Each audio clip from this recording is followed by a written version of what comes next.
Hello guys, আমি সীতা। আমার ব্লগে তোমাদের সবাইকে জানাই স্বাগতম। আজ গাছ থেকে পারবো পেঁপে। তো চলো সম্পূর্ণ ভিডিও তোমাদের সাথে শেয়ার করতে চলো।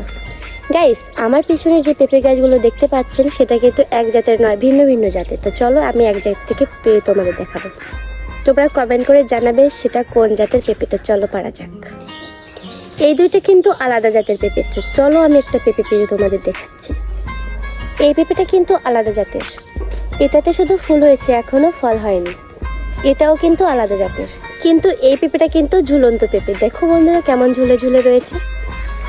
আমি যে গাছ প্রথমে দেখিয়েছিলাম, আমি সেই গাছ থেকে পেঁপে পারবো। তো চলো পারা যাক। বন্ধুরা আমি এই পেঁপেটা পারবো।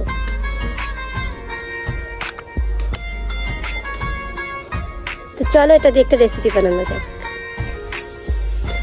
বন্ধুরা এটা হচ্ছে আমাদের ক্ষেত। এখানে ওলকপি, বিটকপি আর সামনে বেগুন রয়েছে, আর ওটা হচ্ছে আমার জেঠাদের ক্ষেত। তো গাইস আজকে এই পর্যন্ত ভিডিও। সবাই ভালো থাকবেন। আর পেঁপের রেসিপিটা আমি তোমাদের পরের ভিডিওতে শেয়ার করবো। আজকে এই পর্যন্ত ভিডিও। Bye bye.